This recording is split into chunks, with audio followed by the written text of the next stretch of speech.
We're back. Another NBA DFS show here, WinDailySports.com, all sponsored by the Sharp app. It's called Sharp because it is the sharpest app in the world, and you can get all of your betting plays over there. Sharp.app. Sharp.link is where you can go, and that'll take you to all the ways you can download the Sharp app, Google Play Store, Apple App Store, anywhere that you get your apps.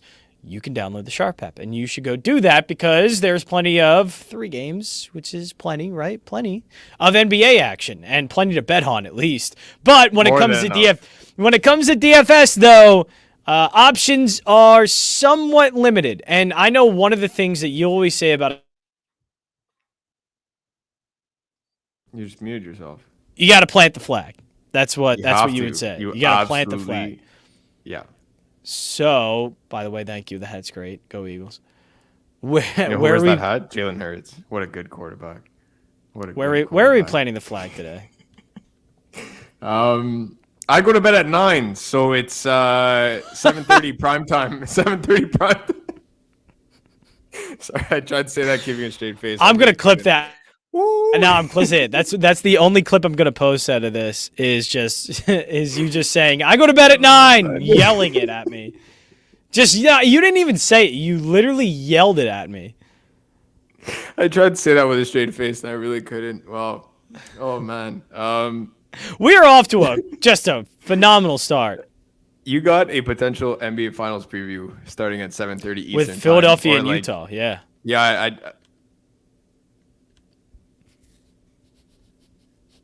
you have Tyrese Maxey as your point guard. You're not making it out of the first round. Like, I'll be nice on your show. It's a Philly show. I don't want to get roasted. Like, but this is no. It's not a Philly show. You're not making it out of the first round with Tyrese Maxey as your point pause guard. There was extremely telling. You were not expecting me to give that one as the potential matchup. That was really well played. You are sharp today, man. Okay, no, I got to be on my toes for this one. The Sharp app, Sharp because I downloaded the Sharp app, Sharp.link. I'm sleeping right now. You're sharp, man. Wow. Okay. Golden State versus Brooklyn, 7:30 Eastern. That's a potential NBA Finals preview, and you got Steph versus KD on national television. Can I say a bleep word? Can I say a curse word? Yeah, why not? It's gonna be a fuck ton of points. Ooh. Oh yeah.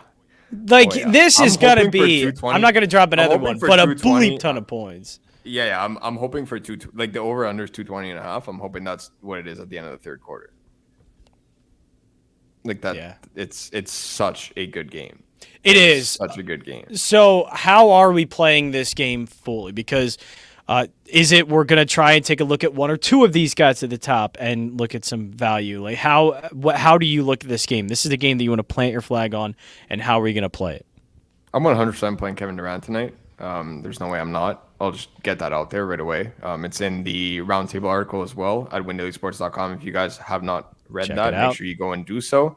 5 key questions that both Adam and I answer with different point of views from each of us to be able to more so talk about strategy and less about individual plays. Obviously, we'll still go over them, but a 3-game slate is really about strategy and how you're looking to get different compared to the field. And that's what it's all about, right? So to be able to play Kevin Durant, who is somehow not the highest priced player on the slate, although Steph being the highest is A-okay with me. It's just more so the fact that he's cheaper than James Harden. I just don't get it. And $100 more than Paul George, I, again, don't get it. But KD is going to take 25 shots tonight. He's going to play 38 plus minutes. And that is exactly what I want, honestly, like this. I want all the volume from all 8 guys that I roster, including my value plays. I want volume, and more volume. So I'm not sure there's anyone on this slate. Yeah. I'm not sure anyone on this slate will have more volume than Kevin Durant and Steph Curry. And whoop-de-doo, they play in the same game. So are we doing both today? Is that what? I'm doing both. Nice. Okay, so that means there's some value somewhere. I go to bed at 9, so I need my studs playing before I go to bed. I hate you. Where's the value? Is the value coming in this game still, or is coming in this game? We're not. No. We're not advancing the game too quickly here. We're staying in this game. Brooklyn has a ton of value on this side with as gross as it sounds, because it's not like it's not like, oh my gosh, James Harden is out. Like all the values there. Like no, but Right. Joe Harris out shortens Paul Millsap out. Unbelievable. Yeah, that really shortens. If we were covering the 2006 Atlanta Hawks, then absolutely, I'd be. That was 2006. Like I feel like it is. It does feel like it. It feels like a while ago. That, it was Jeff Teague, Al Horford, Kyle Korver. Yeah. And who started the three? It was either Johnson or Smith that started at the three. Johnson. Was it ISO Joe? No. I feel no, like Josh Smith. Yeah. I feel like it was Smith. Yeah, it was Smith. So you're right. Team, it was Smith. If anyone can confirm that 5-man roster, if it was in 2006, I keep referring them to them as the 06 Hawks. I feel like it is. I feel like it's like pretty much like right around Joe Johnson? That wasn't even me who put that. That was Joe Johnson? Wow. Yeah, that's what I said. ISO Joe. Okay.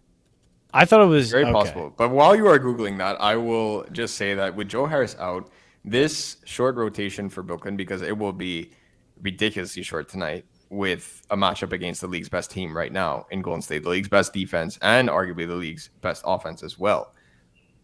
This bench is going to be involved. And when I say that, it's going to be two main guys. You're going to have Patty Mills either starting or coming off the bench.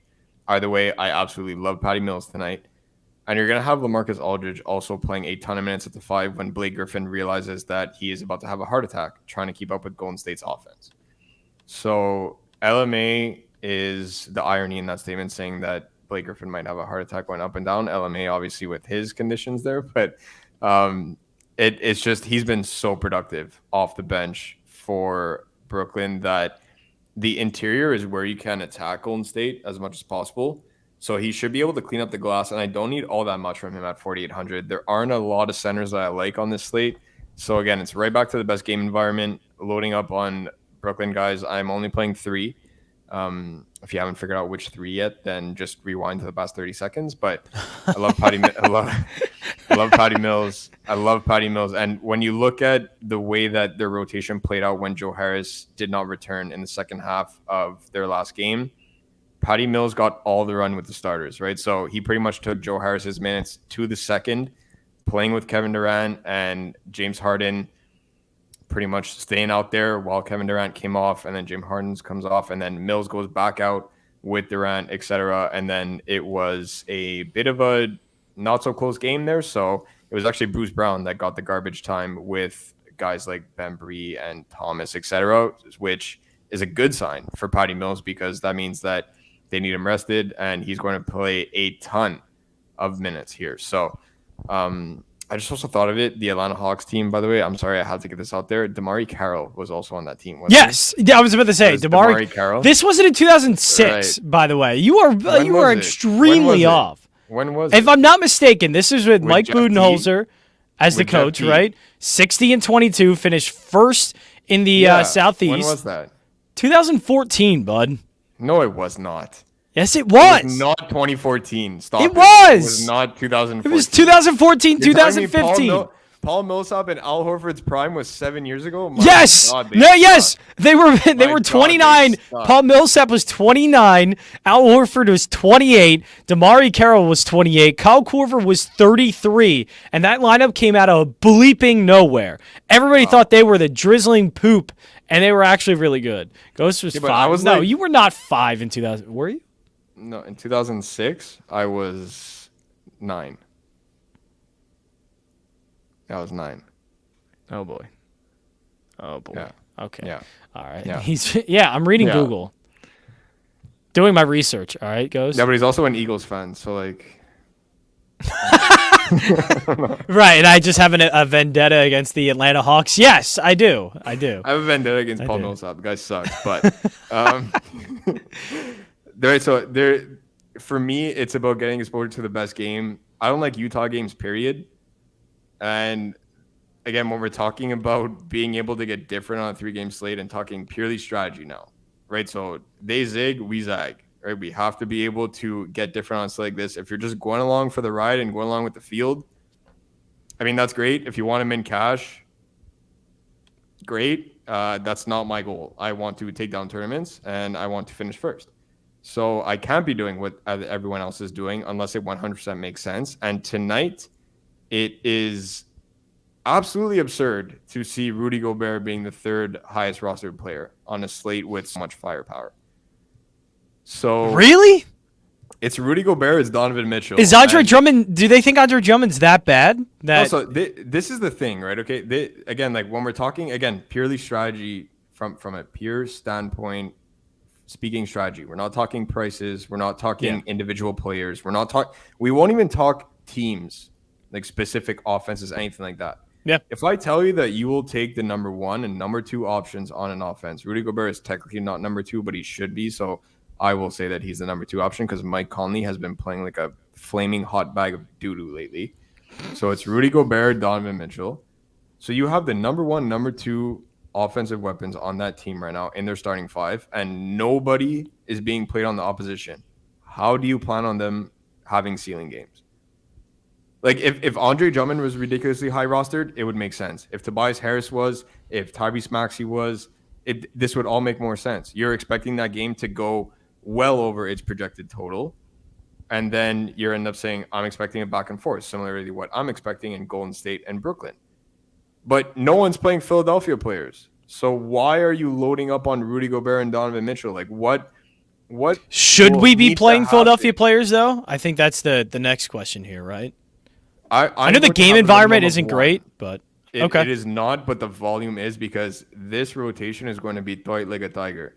And it is right back to where it was. The only difference is that Tobias Harris is playing. No Danny Green, no Thibault. Like, all these guys are remaining out. It's Niang coming off the bench with Shake. Cork is likely going to start now that they have Milton coming off the bench. They actually have I'll be nice and say they have a ball handler off the bench. Right? So that's very nice, actually. I'm being nice because Cork. I keep saying Cork. No. I am playing Cork. He's number 1 rated in the model right now. So I got my Eagles shot out of the way, so I will be nice to Shake Milton.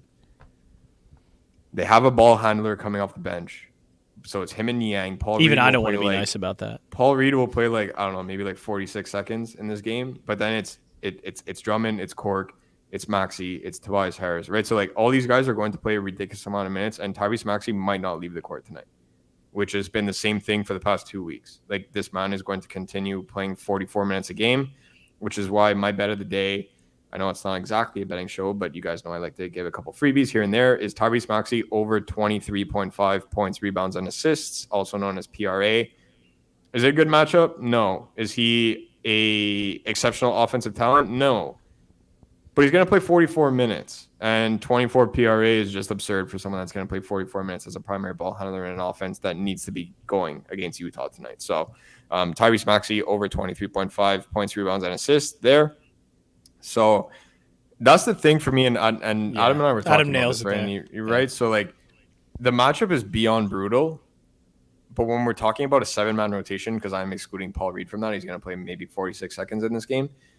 Like that's where you need to take advantage of it. And we're talking about guys like Korkmaz. We're talking about guys like Niang, those two in particular. Am I paying up for a Andre Drummond, for a Tyrese Maxey, for a Seth Curry, etc.? Well, Seth's actually not even a pay up, so I'll exclude him from that conversation. But am I paying up for Maxey? Am I paying up for Harris? Am I paying up for Drummond? No, absolutely not. I just said I'm going back and forth with Brooklyn and Golden State, and I'm not doing that with Bruce Brown and Kevon Looney. So to be able to get those guys in my lineups, it's mathematically impossible. Now, do I want a Seth Curry? Do I want a Cork? Do I want a Niang? I want a minimum and maximum of 1, because this is by far the worst game environment on the slate, but it's a 7-man rotation nonetheless.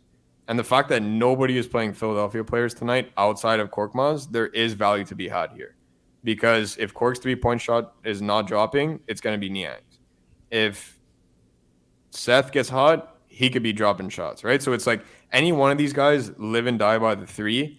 I have Cork highest rated in my model, so I'm playing Cork. But again, you can take any one of those guys, whoever fits your build. I just recommend one of the 3 of Niang, Seth Curry, or Korkmaz, because whether it's a good matchup or not becomes essentially irrelevant when we're talking about a 7-man rotation. Yeah, completely agree there. Not the greatest of matchups, but of course, very, very thin rotation. Now that just leaves us with one more game here. And this one, is this a better... I know the Utah Sixers one, not the greatest environment, but this one doesn't seem like my favorite either. It's really not. And that's why I'm going right off the bat with the 7:30 game. It's national television. You have two of the most high-flying offenses in the league right now. Yeah. Two top 5 offenses by any. If you're an analytics person, they do check all the boxes as two top 5 offenses in the NBA. If you're not an analytics person, it's Kevin Durant, James Harden, Steph Curry. All these guys are in the same game. If you're just a basketball person and you don't like analytics, I don't know what I need to tell you. It's Brooklyn versus Golden State. You know there's going to be fireworks there. Now, the one thing about the Clippers rotation is, man, is this tight like a tiger also. So I want a minimum of a Clipper in my lineup. And the key thing for me tonight is whether Terrence Mann plays in this game or not. That is going to be absolutely huge for two guys that I've been toying with in my lineup. It's Ivica Zubac, and this one's really not pretty. Get ready for this one. It's Luke Canard. Oh, so these are two guys. Me. We're talking about getting different on a 3-game slate.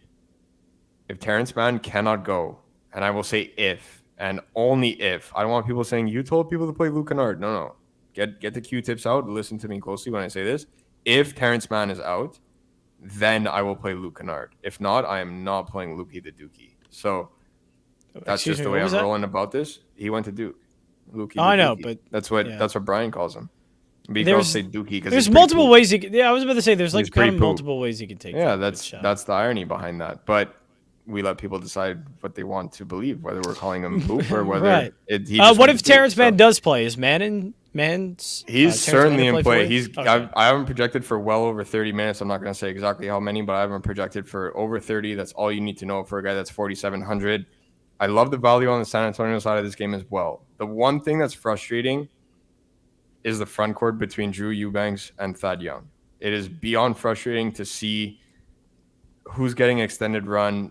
Right now, the model is showing it as Thad Young. So that is going to be my lean. But at only 4,400, we're talking about $1,000 cheaper for Drew Eubanks, who can quickly get a 4 to 5 minute stretch when he opens the game. And it'll likely only be a 4 to 5, maybe a 6 minute stretch before Thad Young checks into this game.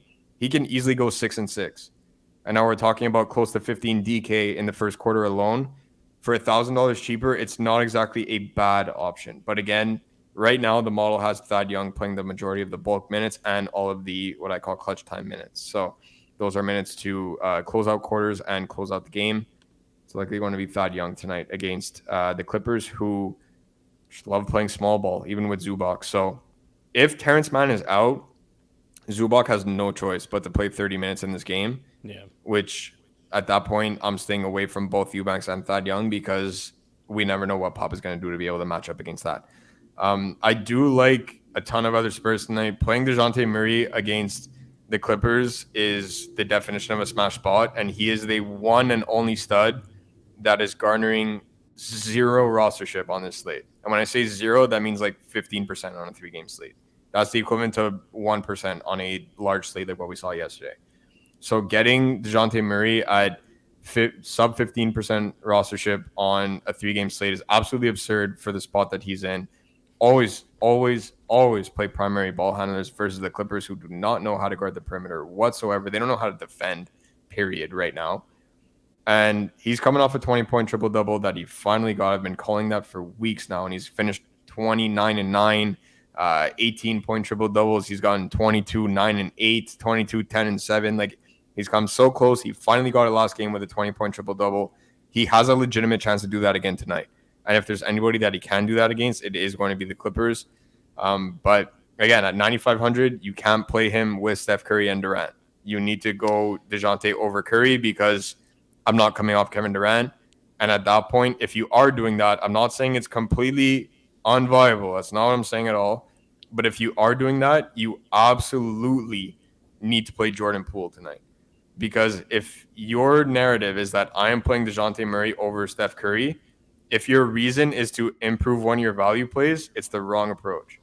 The one and only approach that you should have when playing DeJounte Murray over Steph Curry is that DeJounte will be able to keep up to a certain extent.